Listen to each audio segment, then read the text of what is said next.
Hi guys, have you ever been lost in the woods? I sure have. Happened all the way back in 1995 when me and two other film students were trying to record a project for our film class, and I'll let you in on a little secret. I spiked their water supply. Looking back on it, it was probably not the best of ideas, but man, it sure was funny. They started hearing things, they started seeing things at night, and I was like, oh boy, howdy, this is getting funny. But they kept saying it, like after 3 days, and I was like, man, this is just starting to wig me out, so I bounced.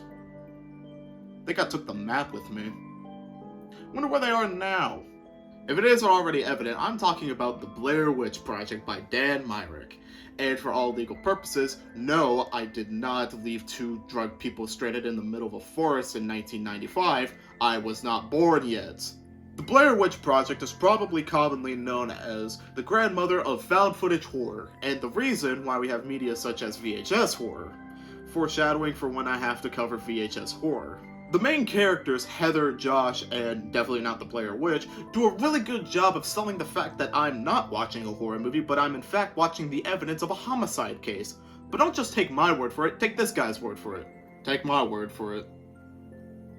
Plus, with the Blair Witch's unique take on horror, that being, play scary sound, don't show the audience the monster, it builds this unique sense of tension that most horror movies now can't even replicate.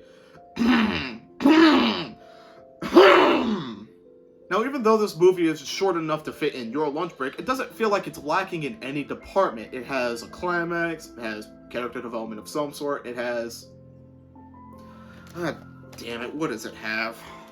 Now, I would love to plagiarize this movie, just like the next guy, but I don't have nearly enough time left in my lunch break, so let's just take the dead meat route and paraphrase this a whole crap ton. The movie begins like all good movies do, with character introductions.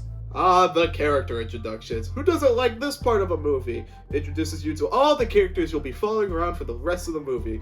You know, the character introduction where you get introduced to the characters you follow around for the rest of the movie.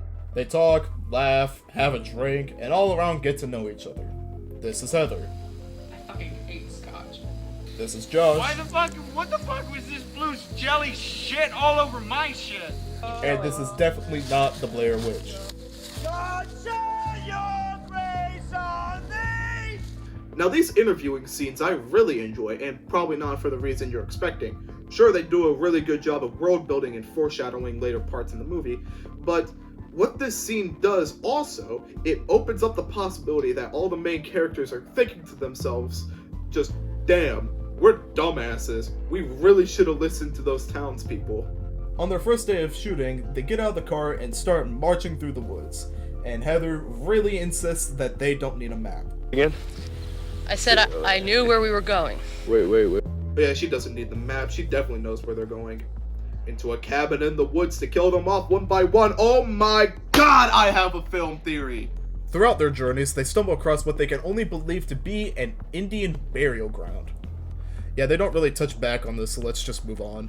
I lied, they do touch back on the Indian burial grounds. They just refer to it by placing piles of rocks everywhere.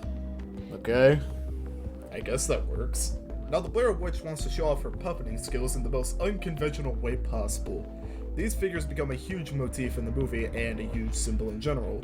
Everyone that's heard of the term horror has seen these figures in some fashion before. Alright, I'm gonna level with you here. They just walk around in the woods for a little while. They kind of like yell at themselves for a little bit, but some boring shit. So let's just cut to the chase and get to where shit gets real. Fast forward. Why are you sending more bombs to Morocco? Now the gang is getting attacked by children? Why are you so scared? Just push them over. Oh my god, what the fuck is that? Dude, what the fuck is that? No, actually, what was that? I can't see anything. You're a film student. Prioritize lighting. They wander around some more, becoming more and more insane. And this becomes evident when they confuse a log for a different log. That tree is down, that's the same one. Is that the same log? I can't be too sure. Let's circle around it again. Oh god! No. Oh yeah, now that is the same log. You gotta be kidding me! It's the joke! Now here's a little known secret. You may know that Josh goes missing in this scene, but you may not know the real reason as to why. And that reason is, Josh would rather die than listen to Mike and Heather argue. Josh! Wow, whoa, quiet down. Whoa, ain't no need to do all that. Oh, that was the biggest jump scare of this entire movie, Jesus. Heather tries her best to recreate the Logan Paul apology video, but it falls short. Oh hey, look, it's my thumbnail. Now here's when shit starts to ramp up.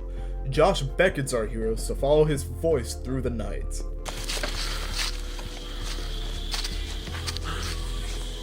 You know, I feel like this is horror movie 101. If your friend goes missing in the middle of the woods for a couple days and then just so happens to come back and starts beckoning you, don't follow them. I swear, I feel like this is where the white stereotype in horror movies comes from. This eventually leads them to A Cabin in the Woods by Drew Goddard. Oh, would you look at that? Beckon to a house in the middle of the woods. Yeah, house in the middle of the woods. Never seen this house before. It's in the middle of the woods. Why would you go in there? Jeez. The stereotype is starting to become more and more evident. They go through a Looney Tunes chase scene before reaching the basement. You know, the basement. Infamous for handing out puppies and kittens to whoever's brave enough to go down there. That basement. Just kidding, they get killed. Jesus Christ, you had to scream more before you died?